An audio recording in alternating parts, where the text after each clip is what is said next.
हम पहुँचे हुए हैं। हमारे साथ भाजपा के जो है वरिष्ठ कार्यकर्ता आज मौजूद हैं। किस तरह के मेहनत हो रही है और चुनाव कैसे जीतेंगे, इस पे हम आज चर्चा करेंगे। जितेंद्र वर्मा भारतीय जनता पार्टी का कार्यकर्ता हूँ। और जहाँ तक बात रही कि भारतीय जनता पार्टी के कार्यकर्ता जब चुनाव आता है वो मेहनत नहीं करते। भारतीय जनता पार्टी का एक मूल मंत्र है कि जब इसे कहा जाए ना कि जब सुप्त काल आए तो पार्टी के कार्यकर्ता युद्ध काल की तैयारी करते हैं, और जब युद्ध आता है तो वो चढ़ाई करते हैं और सभी लड़ाइयों को अपने पक्ष में करके परिणाम अपने पक्ष में कर लेते हैं और विजय सुनिश्चित होती है। तो भारतीय जनता पार्टी के कार्यकर्ता जब चुनाव आता है तब नहीं लगते, वो सुप्त काल से ही युद्ध काल की तैयारी करते हैं और कार्यकर्ता अभी भी लगे हुए हैं।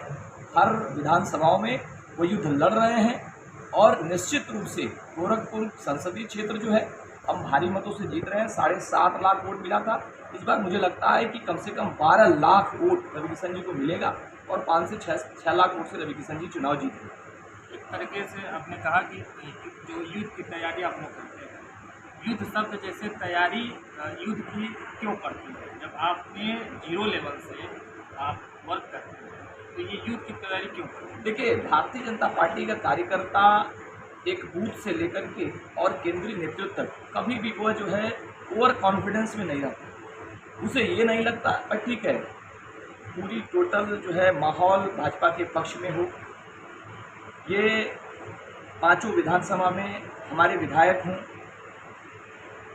नगर निगम में हमारे 80 में से लगभग 55 से 60 पार्षद हों, जिला पंचायत हूँ, प्रधान हूँ, बीडीसी हूँ, लेकिन उसके बावजूद भी भारतीय जनता पार्टी कभी भी ओवर कॉन्फिडेंस में नहीं रहती।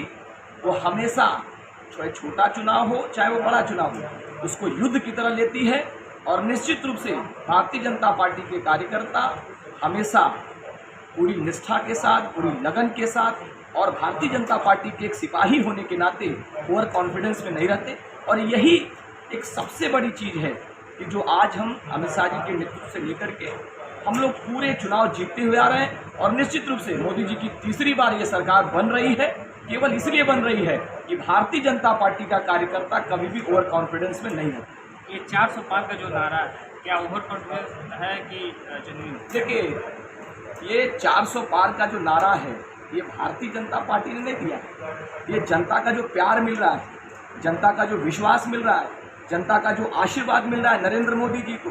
आपने देखा होगा कि मोदी जी के जो 10 साल का कार्यकाल है और पिछले सरकारों के जो 60 साल के कार्यकाल है, अगर आप उसकी तुलना करते हैं, उसका आकलन मूल्यांकन अगर परीक्षण करते हैं तो आप देखेंगे जिस प्रकार से गरीब, दीन, दुखिया, असहाय, छोटे बड़े, अगड़े पिछड़े मोदी जी ने सबके लिए जन कल्याणकारी नीति बना करके सबके उत्थान के लिए काम किया है। तो ये केवल भारतीय जनता पार्टी 400 पार का नारा नहीं देती है। जिन असहाय लोगों को जन कल्याणकारी नीतियों के दम पर उन्हें लाभ मिला है, आज वो गर्व से कह सकते हैं। जो झोपड़ी में रहने वाले लोग थे, आज वो गर्व से कह सकते हैं कि हम पक्के मकान में रह रहे हैं। जो लकड़ियों पे भोजन बनाती थी माताएं, वो कह सकती हैं कि मैं चूल्हे पे खाना बना रही हूँ। जो साहूकारों से उधार राशन लेकर के अपने बच्चों का पेट भरा करती थी, नरेंद्र मोदी जी की सरकार में उनको फ्री राशन मिल रहा है। उज्ज्वला योजना से लेकर के गैस मिल रहा है, प्रधानमंत्री आवास योजना से लेकर के। वही नहीं, अभी कुछ दिन पहले मैं गया था एक बड़े से बड़े हॉस्पिटल में। मैंने देखा कि चलो पूछते हैं कि क्या आयुष्मान का यहाँ इलाज होता है क्या। मैं जब आयुष्मान के उस वार्ड में जब गया तो मैंने देखा कि आयुष्मान के जितने भी बेड हैं वो सब भरे हुए हैं। एक बूढ़ी महिला से मैं मिला, मैंने कहा माता ये बताओ कि आज क्या इलाज अच्छे से हो रहा है, कैसे इलाज हुआ।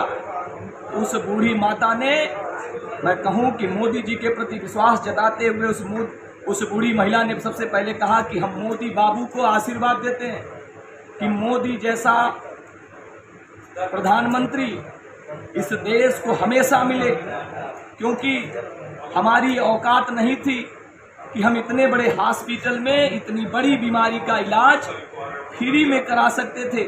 लेकिन आज मोदी जी की आयुष्मान योजना के अंतर्गत उस गरीब के घर के बच्चे का इलाज, जैसे कहा जाए कि एक जटिल इलाज निःशुल्क हुआ। तो ये जनता कह रही है कि इस बार मोदी जी को 400 पार सीटें देकर के एक सशक्त एक सरकार फिर लाएंगे, और जो भी चीजें अभी तक मोदी जी की बची हैं वो निश्चित रूप से उसको धरातल पे लाने का कार्य करेंगे। ये जनता का आह्वान है, जनता चीख चीख के कह रही है, जनता जो है आह्वान कर रही है, जनता खुद प्रचार कर रही है। देखिए, कोई कुछ भी बोल सकता है। सबसे पहले तो मैं ये कहना चाहूँगा कि जिन्होंने कहा कि मैं निषाद की बेटी हूँ, सबसे पहले तो उनको निषाद राज गुहा का इतिहास जानना चाहिए कि निषाद राज गुहा कौन थे। जो भी हमारे निषाद भाई हैं वो कहते हैं कि हम निषाद राज के वंशज हैं, तो सबसे पहले उन्हें इस बात की जानकारी होनी चाहिए कि निषाद राज गुहा कौन थे। निषाद राज गुहा मर्यादा पुरुषोत्तम भगवान श्री रामचंद्र जी के परम मित्र थे। जब मर्यादा पुरुषोत्तम भगवान श्री रामचंद्र जी 14 के वर्ष के वनवास के लिए जब गए तो उन्हें नदी पार करना था। केवट के माध्यम से मर्यादा पुरुषोत्तम भगवान श्री रामचंद्र जी और माता सीता और भाई लक्ष्मण के साथ वो नाव में बैठ करके गए, और उसके बाद उनकी मित्रता होती है। निषाद राज ने कहा कि राम के बिना निषाद राज अधूरा है, और निषाद राज के बिना राम अधूरे हैं। तो ये जो मित्रता है, ये अगर कहा जाए कि जो राम राज स्थापित करना चाहता है वो नरेंद्र मोदी जी हैं, और नरेंद्र मोदी जी के रास्ते में जो विरोधी बन के जो खड़ा होगा वो निषाद राज का वंशज हो सकता है क्या? वो निषाद की बेटी हो सकती है क्या? वो निषाद की बेटी नहीं हो सकती, वो रावण की बहन हो सकती है। रावण की बहन कौन है ये सब लोग जानते हैं। अच्छा, आप वकील हैं और एक कार्यकर्ता भी हैं। क्या आपके घर में भी किचन है? किचन का प्रभाव आपके किचन पे भी पड़ा है क्या? देखिए, एक बात याद रखिए कि मोदी जी की सरकार में जिस प्रकार से माताओं का सम्मान हुआ है, जिस प्रकार से बहनों का सम्मान हुआ है, निश्चित रूप से आज राशन कार्ड बन रहा है तो राशन कार्ड में उस राशन कार्ड के होल्डर की जिम्मेदारी अगर किसी को दी गई है तो उस घर की महिलाओं को दी गई है। इतना सम्मान मोदी जी के शासन में महिलाओं को मिला है, और मातृ शक्ति को हम घर का गृह मिनिस्टर कहते हैं, उन्हें गृह मंत्री कहते हैं। तो जिस प्रकार से आप घर की बात कर रहे हैं, प्रभाव पड़ा, मुझे लगता है महिलाओं में एक उत्साह का जागरण हुआ है। महिलाएं अब जो है स्वावलंबी हो रही हैं, महिलाएं आत्मनिर्भर हो रही हैं, और निश्चित रूप से जो घर का जो काम था उसको तो कर ही रही हैं उत्साह के साथ, लेकिन बाहर भी अपनी शक्ति का प्रदर्शन कर प्रधानमंत्री नरेंद्र मोदी जी ने और उत्तर प्रदेश के यशस्वी मुख्यमंत्री पूज्य महाराज जी ने डेवलप की है। ये मैं आपको बताना चाहता हूँ। ये गोरखपुर स्मार्ट सिटी के नाम से जाना जाता है। जाम की जो समस्या है गोरखपुर, आज 10 साल से हम आप लोग के बीच आते रहे हैं। आज भी हम देख रहे हैं कि जाम की स्थिति ज्यों कहते हैं, सड़कें जो है बनी है, लेकिन जाम की ट्रैफिक की जो व्यवस्था है, जाम की स्थिति है वो जस की तस है। ऐसा देखिए, आप अच्छी तरीके से जान सकते हैं कि गोरखपुर जो है अब अपना स्थान केवल पूर्वांचल और उत्तर प्रदेश तक नहीं रखता है। गोरखपुर की जो पहचान है वो मुझे लगता है कि परम पूज्य योगी आदित्यनाथ जी महाराज जी के मुख्यमंत्री बनने के बाद गोरखपुर का जो इतिहास है, गोरखपुर का जो भूगोल है, या गोरखपुर की जो पहचान है वो पूरे भारत लेवल पर जाकर के स्थापित हुई है।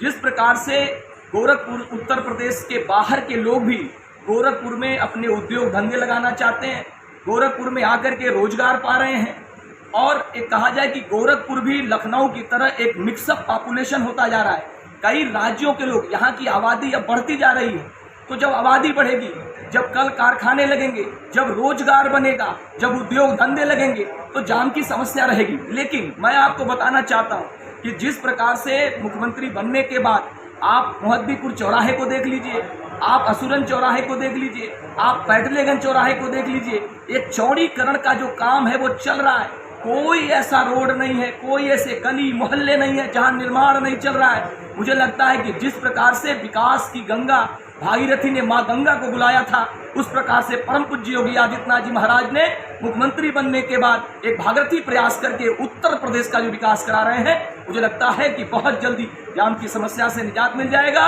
और विकास का जो क्रम है वो चलता रहेगा। ये थे हमारे साथ एक कार्यकर्ता जो भारतीय जनता पार्टी का अपना परिचय रखा। Mrityunjay Pandey, India live news. भरपूर